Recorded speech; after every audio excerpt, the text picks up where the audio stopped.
Okay, so get ready. Because today we're going to try to wrap our heads around the awesome world of the human brain. We're talking all things a fit and healthy brain. Hmm. And let me tell you, I'm already reeling just from this one fact. Our brains have 100 billion neurons, Yeah. with each one able to connect with thousands of its neighbors. That's like more connections than stars in the Milky Way. It's really incredible, isn't it? Like, Yeah. just picture 100 billion tiny computers all talking to each other every All second. right. Those messages going back and forth, well, they're electrical signals and these things called neurotransmitters, but basically, they control everything we think feel do. It's like a never-ending dance party up there, which kind of makes sense because our brains use up a whopping 25% of our daily calories, Absolutely. It's way more than any other organ. like demanding the biggest slice of cake every single time. Exactly. But hey, speaking of brains working hard, Yeah. is it true what they say about brain power fading as we age? Like, is it all downhill from here? Oh, that's a myth that needs to go. We use all of our brain, not just a tiny bit, like some people say. Okay, good. Think about it. If we only use 10%, wouldn't evolution have gotten rid of the rest by now? Yeah. It's all about efficiency. And sure, some things might peak early on, but our brains never stop adapting, rewiring themselves. So it's not all about decline, it's also about evolution. Exactly. Okay, that's reassuring. Now, this book talks about superfoods for the brain. Mm-hmm. What's the deal with those? Like, what are we talking about here, and how do they work their magic? Right. So chapter 3 gets into that. It's called Food to Feed Your Brain, Yep. and they highlight a few real MVPs in there. Like what?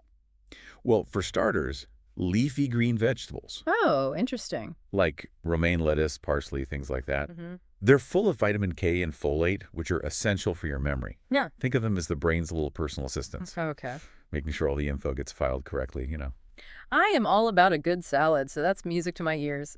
What about other brain-boosting bites? What else should we be stocking up on? Well, you've probably heard about omega-3 fatty acids. Oh, for sure, yeah. Oily fish, like your salmon, mackerel, those are packed with them. Mm-hmm. And here's the cool part.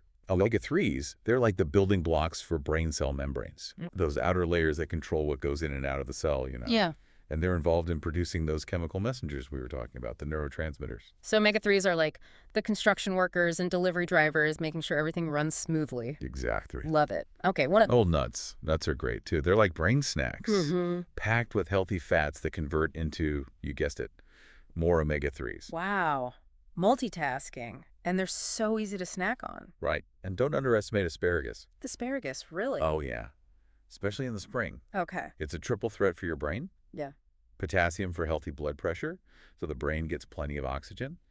Then there's vitamin E, an antioxidant that protects brain cells from damage. Interesting. And last but not least, folate, which we know is important for memory and staying sharp.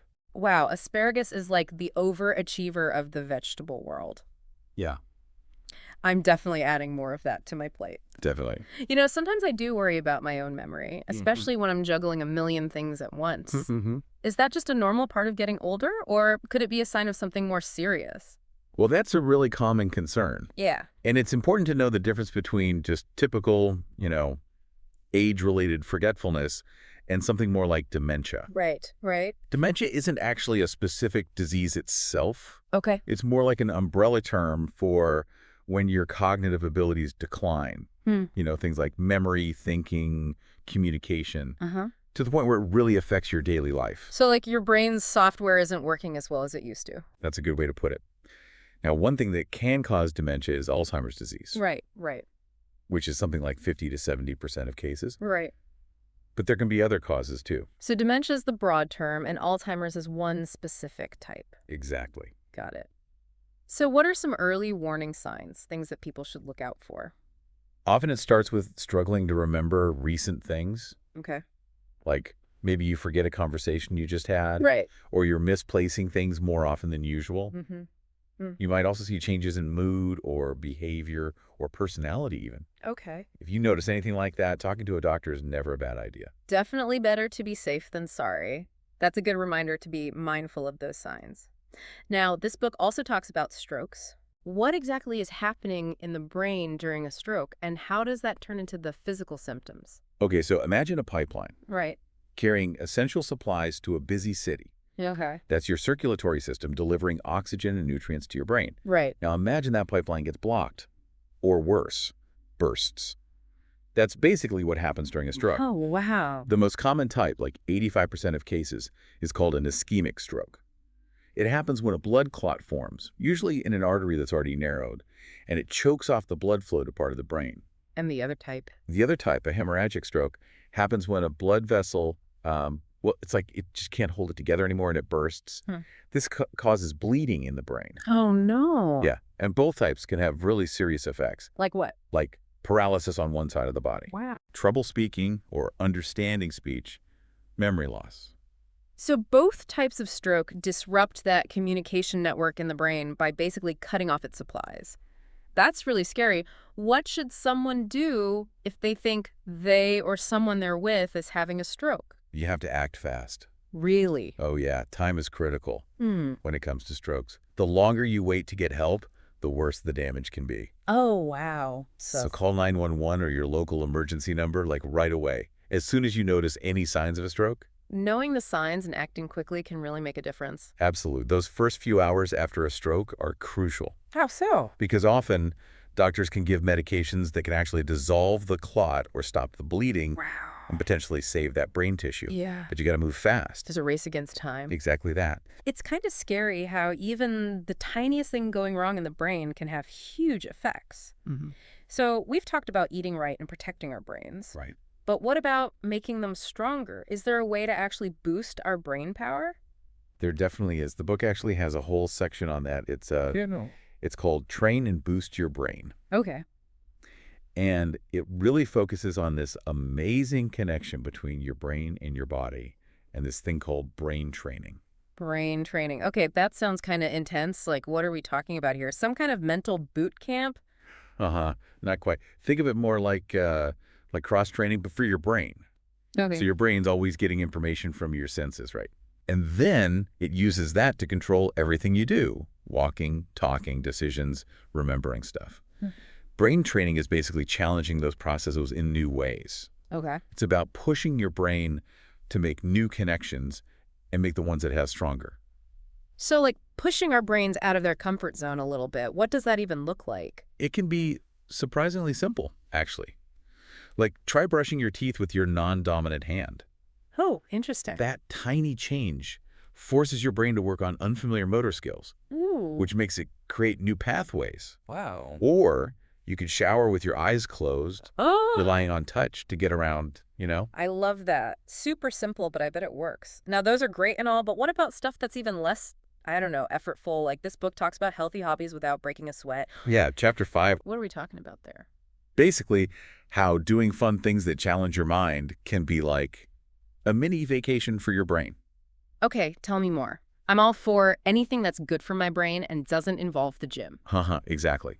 So reading is a great example. Okay. Gets your imagination going, improves your vocabulary, even helps your memory. Right. Knitting or crocheting, use your spatial reasoning and fine motor skills. And learning a new language. Well, that exposes your brain to different ways of structuring sentences and just like broadens your horizons. Hold on, wait. Are you saying that picking up a new language can actually make our brains sharper? How does that even work? It's true. When you learn a new language, it's not just memorizing words. It's like rewiring your brain to think in a whole new way. You're grasping new grammar rules, adapting to different sentence structures, training your brain to switch between languages. It's a workout for your brain's flexibility, memory, and focus all in one. That is wild. Man, I've always wanted to learn Italian. Maybe now is the time.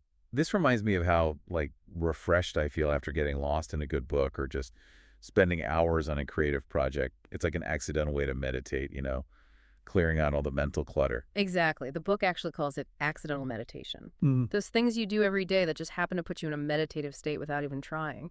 I love that. Yeah. What are some other examples of accidental meditation? Like, what else can we try? Think about things that fully immerse you, that bring you into the present moment.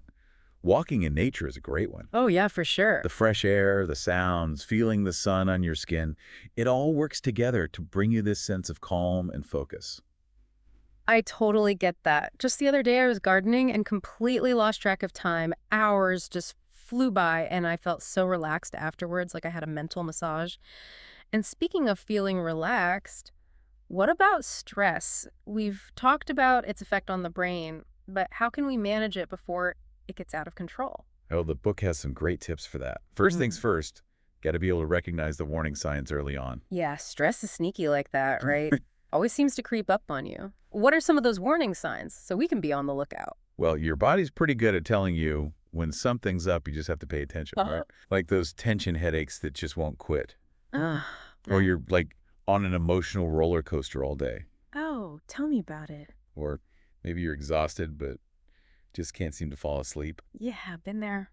Those are all signs that stress might be taking over. Okay, so what can we do? Like, when you notice those red flags, how do you hit the brakes before things spin out of control? Honestly, sometimes the best thing you can do is just listen to your body. Okay. The book makes a good point about giving yourself permission to rest, Like Mm-hmm. sometimes you just got to say no to things, even if it feels weird. Easier said than done sometimes, right? Oh, for sure. And it also means making time for things that actually energize you. Could be spending time outside, getting lost in a good book, or even just taking a few minutes to, breathe and be present. Sometimes the simplest things, right? Absolutely. Taking a minute to just breathe. I'm going to try to remember that one. So, we've talked about what we eat, challenging our brains with training and hobbies and managing stress. Anything else we should know about keeping our brains in tip-top shape? One more thing, sleep. Ah, sleep. The best, right? Right. We all know we need it, but we still underestimate it. It is crucial for a healthy brain. How so? Well, when you sleep, your brain's actually hard at work cleaning up.